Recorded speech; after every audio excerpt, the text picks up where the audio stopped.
नमस्ते साथियों। आज हम औद्योगिक क्रांति के बारे में अध्ययन करेंगे।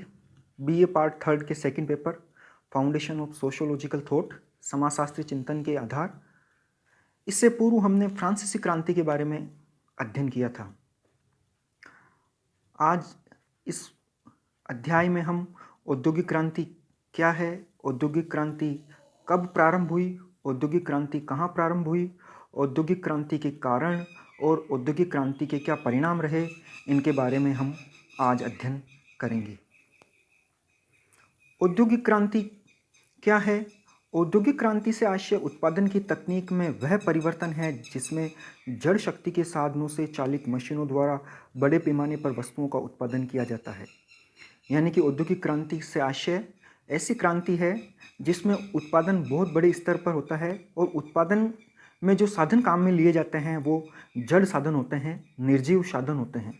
यानी कि मानव शक्ति के स्थान पर मशीनों का जब उपयोग किया जाने लग जाता है तो उसी को औद्योगिक क्रांति कहते हैं। शक्ति के साधन के रूप में मानव शक्ति के स्थान पर मशीनों का उपयोग किया जाता है या अन्य जो जड़ साधन हैं, जो निर्जीव साधन हैं, उनका उपयोग करके उत्पादन को बहुत बड़े स्तर पर किया जाता है। इसी को औद्योगिक क्रांति कहा गया है। इस क्रांति का सूत्रपात अंग्रेज बुनकर जेम्स हार्ग्रीव्स को माना जाता है। औद्योगिक क्रांति लगभग 1750 इसका प्रारंभ 1750 ईस्वी के आसपास माना गया है। औद्योगिक क्रांति की शुरुआत इंग्लैंड में हुई थी और सर्वप्रथम अंग्रेज बुनकर जेम्स हार्ग्रीव्स ने कपड़ा बुनने के यंत्र स्पिनिंग जेनी के आविष्कार के द्वारा इसकी शुरुआत की। स्पिनिंग जेनी का आविष्कार जेम्स हार्ग्रीव्स ने 1767 में किया था। स्पिनिंग जेनी ये एक कपड़ा बुनने की मशीन है। इस मशीन के द्वारा कपड़ा आयताकार मशीन के कई कनुओं की सहायता से एक ही कताई चक्र से चलाकर बुना जाने लगा। यानी कि थोड़े समय में एक ही जगह पर बड़ी मात्रा में कपड़े की बुनाई होने लगी। इस नवीन स्पिनिंग जेनी से कम समय में अधिक कपड़ा बुना जाने लगा। इस आविष्कार के 2 वर्ष बाद ही एक अंग्रेज नाई है आर्कराइट ने 1769 में वाटर फ्रेम नामक मशीन का आविष्कार किया। इस आविष्कार के 10 वर्ष बाद 1779 में सैमुअल क्रॉम्प्टन ने इंग्लैंड में म्यूल मशीन का निर्माण किया। औद्योगिक क्रांति के इस काल में यानी कि 1767 में जब सर्वप्रथम स्पिनिंग जेनी का आविष्कार हुआ, वहाँ से लेकर 1830 के काल में अनेक उपकरणों और तकनीकों का प्रादुर्भाव हुआ, अनेक टेक्निक का निर्माण हुआ, अनेक तकनीक का आविष्कार हुआ, विकास हुआ और इन सभी उपकरणों के द्वारा, इन टेक्निक के द्वारा, इनके प्रादुर्भाव से उत्पादन, वितरण और विनिमय के प्रबंधन में अनेक नवीन प्रणालियों का सूत्रपात हुआ। यानी कि उत्पादन के बाद उसका वितरण के बाद उसका विनिमय यानी एक्सचेंज, इसके अनेक नई प्रणालियों का विकास हुआ। हाथ से बनी वस्तुओं का स्थान अब यंत्रों से बनी वस्तुओं ने ले लिया। यानी कि जो कोई काम पहले मानव शक्ति से होता था, मनुष्य अपने हाथों से करता था, उसका स्थान अब यंत्रों ने ले लिया। यानी कि यंत्र एक समय में एक जगह पर बहुत बड़ी मात्रा में उत्पादन करने लग गए और मानव ने एक नए औद्योगिक युग या प्रौद्योगिक युग में पदार्पण किया।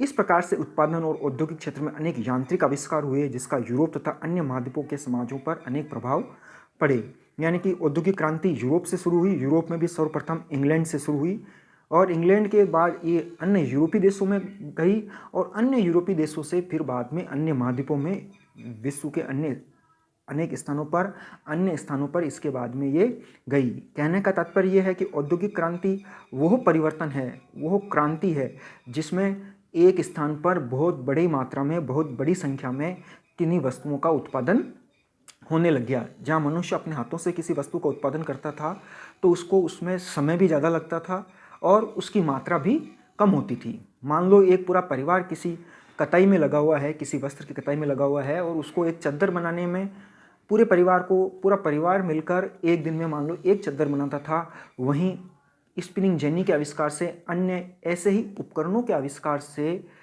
एक ही दिन में कई सारी चद्दर, बेडशीट बनने लग गई।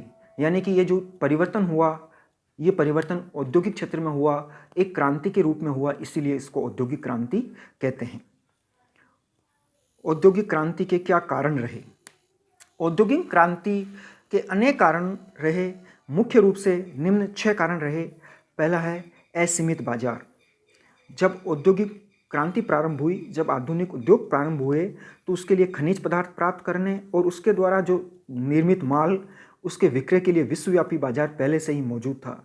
यानी कि रॉ मटेरियल के लिए और तैयार मटेरियल के लिए। रॉ मटेरियल विश्व में सभी जगह उपलब्ध था, साथ ही तैयार माल भी बिक्री के लिए इस विश्वव्यापी बाजार में विश्वव्यापी बाजार उसके लिए, उस तैयार माल के लिए उपलब्ध था। इसलिए औद्योगिक क्रांति के घटित होने में पहला योगदान अंतर्राष्ट्रीय बाजार ने दिया, इस विश्व मार्केट ने दिया। इस विश्व में इतना बड़ा मार्केट था कि यहाँ किसी भी चीज़ का बड़े लेवल पर उत्पादन करो तो उसको इस मार्केट में, इस वैश्विक बाजार में, इस विश्वव्यापी बाजार में उस माल को बेचा जा सकता था। दूसरा है पर्याप्त पूंजी संचय। नए उद्योग तभी स्थापित किए जा सकते हैं जब उनके लिए पर्याप्त पूंजी उपलब्ध हो, और इंग्लैंड के व्यापारियों के पास पहले से ही पर्याप्त पूंजी थी, बहुत जमा पैसा था उनके पास में।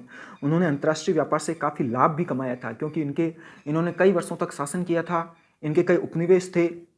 इस उपनिवेश में उन्होंने व्यापार में काफ़ी पैसा कमा लिया था, इसलिए अंग्रेजों के पास पैसे की कमी नहीं थी, और इसी पर्याप्त पूंजी के कारण व्यापारियों ने आविष्कारों में भी अच्छी रुचि दिखाई। तीसरा है बैंक ऑफ इंग्लैंड का योगदान। औद्योगिक क्रांति के घटित होने में बैंक ऑफ इंग्लैंड की भूमिका भी रही। बैंक ऑफ इंग्लैंड की स्थापना 1614 में हुई थी। ये एक सेंट्रल बैंक था, केंद्रीय बैंक था, और बैंक ने द्रव्य और साध के प्रवाह को उद्योगों की ओर प्रभावित करने में संचालन का कार्य किया। बैंक एक तरह से फ्लो का काम करने लग गया। बैंक से अच्छी मात्रा में व्यक्तियों को उधार मिलने लग गया या पैसा मिलने लग गया किसी भी चीज़ की स्थापना के लिए, इस्टेब्लिशमेंट के लिए। चौथा है भाप का ऊर्जा के रूप में आविष्कार। ये एक क्रांतिकारी परिवर्तन था, भाप का आविष्कार। यांत्रिक क्रांति और भाप की ऊर्जा के आविष्कार ने औद्योगिक क्रांति में बहुत बड़ी सहायता प्रदान की। जहाँ औद्योगिक क्रांति हुई उसमें भाप की शक्ति का बहुत बड़ा योगदान था। भाप की शक्ति के कारण ही दूसरे यंत्र चलने लग गए, भाप के कारण ही पानी के जहाज चलने लग गए, अधिक दूरी तक जाने लग गए, सुगमता से जाने लग गए, बड़ी संख्या में जाने लग गए, और देखते ही देखते इसी भाप के कारण रेलवे का जाल बिछ गया, और इस जहाज के कारण और रेलवे के कारण अब व्यक्तियों का, वस्तुओं का, सामानों का आवागमन आसान हो गया। व्यक्तियों का एक स्थान से दूसरे स्थान पर जाना सरल हो गया, संभव हो गया। यातायात के इस क्षेत्र में क्रांति ने औद्योगिक क्रांति को सफल बनाने में महत्वपूर्ण योगदान दिया। इसी के अगले चरण में, अगले स्टेज में जब इनका आविष्कार हुआ तो उसके बाद में टेलीग्राफ प्रणाली का भी आविष्कार हुआ। इसने भी इस औद्योगिक क्रांति को आगे बढ़ाने में सहायता प्रदान की। पांचवा है गतिशील श्रम शक्ति। भाप के आविष्कार के बाद जब जहाज चलने लग गए, ट्रेन चलने लग गई, रेल चलने लग गई, तो इससे जो श्रम शक्ति थी, मानव श्रम शक्ति, वो गतिशील हो गई। वो एक स्थान से दूसरे स्थान पर बड़ी संख्या में कम समय में जाने आने लग गई। औद्योगिकरण के लिए श्रम शक्ति का गतिशील होना बहुत आवश्यक है। कारखाना प्रणाली के उदय और अंतर्राष्ट्रीय व्यापार ने मनुष्य को गतिशील बना दिया।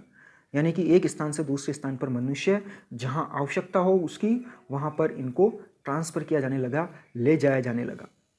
छठा है उदारवादी आर्थिक दर्शन।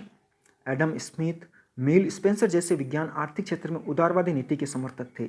एडम स्मिथ को तो आधुनिक शास्त्र का पिता भी कहा जाता है। जो एडम स्मिथ थे, हर्बर्ट स्पेंसर थे, J.S. मील थे, ये सब उदारवादी आर्थिक दर्शन के पक्षधर थे।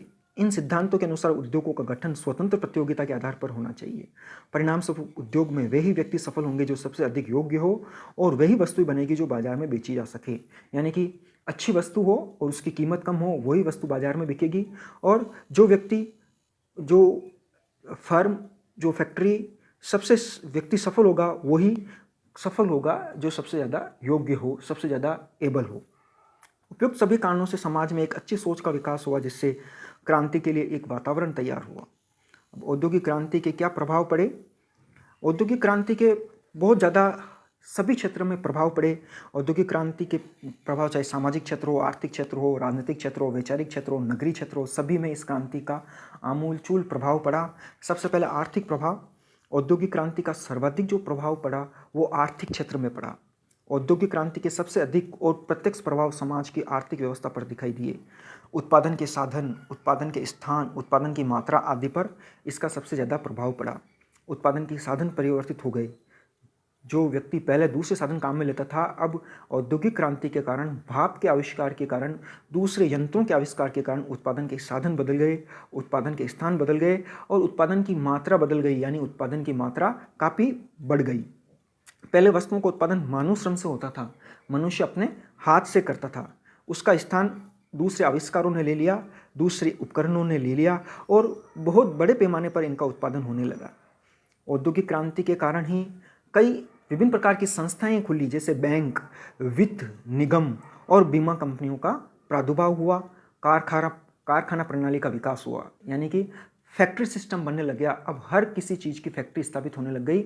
हर किसी चीज़ का एक ही जगह पर बहुत बड़ी मात्रा में, बहुत बड़ी संख्या में प्रोडक्शन होने लग गया, उत्पादन होने लग गया। ग्रामीणों का नगरों में प्रवास में वृद्धि हुई, यानी लोग गांवों से अब शहरों में जाने लग गए, नगरों की ओर जाने लग गए। औद्योगिक क्रांति से आर्थिक व्यवस्था के क्षेत्र में अनेक परिवर्तन हुए। भूमि के स्थान पर अब पूंजी का महत्व बढ़ गया।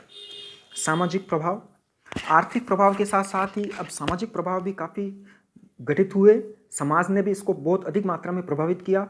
औद्योगिक क्रांति के प्रभाव के कारण घरेलू स्तर पर होने वाला उत्पादन अब फैक्ट्रियों में होने लग गया। जो उत्पादन पहले पूरा परिवार मिलकर घर पर करता था, वही अब उत्पादन बड़ी बड़ी फैक्ट्रियों में होने लग गया।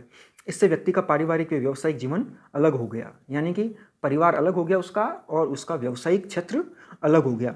पहले उत्पादित वस्तु के प्रति व्यक्ति का लगाव होता था, लेकिन इस क्रांति के बाद अलगाव की भावना भी पैदा हुई और अलगाव के बारे में हम आगे भी पढ़ेंगे। इमाइल दुर्कहेम ने इसके लिए बहुत अच्छा बताया है। भूमि का महत्व अब समाप्त हो गया और उसके स्थान पर अब पूंजी का महत्व बढ़ गया। इस नई व्यवस्था से समाज में भी दो वर्ग हो गए, पहला पूंजीपति वर्ग और दूसरा श्रमिक वर्ग। पहले शोषक भूमिपति होते थे, अब शोषक पूंजीपति बनने लगे। यानी पहले जिसके पास में बड़ी ज़्यादा भूमि होती थी वो शक्तिशाली होता था, वो शोषक होता था, लोगों का शोषण करता था। अब वही स्थान अब इन पूंजीपतियों ने ले लिया। जिनके पास में अधिक फैक्ट्री थी, अधिक पैसा था, वो मजदूरों का, दूसरे व्यक्तियों का शोषण करता था। तीसरा है नगरीकरण पर प्रभाव। नगरों एवं औद्योगिक नगरों में अनेक कल कारखानों प्रारंभ हुए। नगरों में अन्य सुविधाएं मिलने के कारण नगरों में नई नई कारखाने लगने लग गए, फैक्ट्री लगने लग गए। इस कारण गांव के मजदूर, गांव के किसान नगरों और औद्योगिक केंद्रों की ओर जाने लग गए, वो वहीं जाकर रहने लग गए। इससे ग्रामीण खुले पर्यावरण को छोड़कर नगरों से महानगरों में जाकर रहने लग गया, जिससे दूषित वातावरण भी हुआ, शहरों में प्रदूषण बढ़ा और व्यक्ति को इन प्रदूषण में भी रहने के लिए मजबूर होना पड़ा, विवश होना पड़ा। चौथा है समाजशास्त्रियों के चिंतन पर प्रभाव। औद्योगिक क्रांति के समय समाजशास्त्रियों के विचारधारा पर भी कई प्रभाव पड़ा।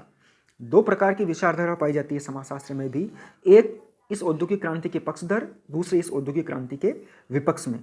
पक्षधर वो थे जिन्होंने इस औद्योगिक क्रांति को समाज के लिए अच्छा बताया और विपक्ष में वो थे जिन्होंने औद्योगिक क्रांति को समाज के लिए नकारात्मक बताया। नकारात्मक बताने वालों का कहना था कि इस औद्योगिक क्रांति से श्रमिक वर्ग है, किसान वर्ग है, मजदूर वर्ग है, गरीब वर्ग है, उनकी समस्याएं और बढ़ेगी, पूंजीपति वर्ग और अधिक पूंजीपति होता जाएगा, इसलिए दोनों में संघर्ष होगा और गरीबी बढ़ेगी, निर्धनता बढ़ेगी। इसके अलावा अन्य समाजशास्त्री वो कहते हैं कि इस औद्योगिक क्रांति से समाज में कई प्रकार की समस्याएं भी देखने को मिलेगी, जैसे प्रौद्योगिकी और कारखाना प्रणाली, श्रमिकों की स्थिति, गरीबी और नगरीकरण की समस्या। इन विचारकों का कहना है कि गरीबी और आर्थिक सामाजिक स्थिरीकरण तक गरीबी और राजनीतिक सत्ता परस्पर सीधे संबंधित होते हैं। पांचवा है वर्ग समाज का उदय। अब इस फैक्ट्री के कारण, इस कारखानों के कारण समाज में दो प्रकार के वर्ग बनने लगे। एक जो फैक्ट्री के मालिक हैं और दूसरे जो उस फैक्ट्री में मजदूरी करते हैं। दोनों के हित समान थे। फैक्ट्री मालिक मजदूरों से ज़्यादा काम लेना चाहता था और कम पैसा देना चाहता था।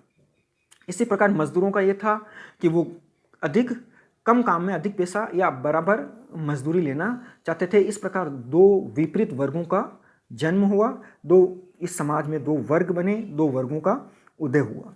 अगला पॉइंट है नगरीकरण को प्रोत्साहन। औद्योगिक क्रांति ने नगरीकरण को प्रोत्साहित किया। जो बड़े उद्योग धंधे थे वो अधिकांश नगरीय क्षेत्रों में लगे, क्योंकि नगरों में उनको विभिन्न प्रकार की सुविधाएं मिल जाती थी। इस कारण अधिकांश जो भी कल कारखाने लगे वो नगरीय क्षेत्रों में लगे। कल कारखाने नगरीय क्षेत्रों में लगने के कारण यहाँ पर जो श्रमिक वर्ग है, मजदूर वर्ग है, वो गाँवों से आकर यहाँ पर रहने लग गया। यानी कि अब जो छोटे कस्बे थे वो नगर बनने लगे, नगर महानगर बनने लगे।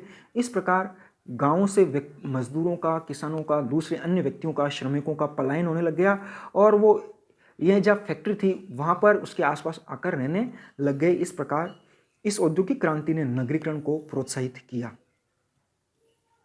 धन्यवाद।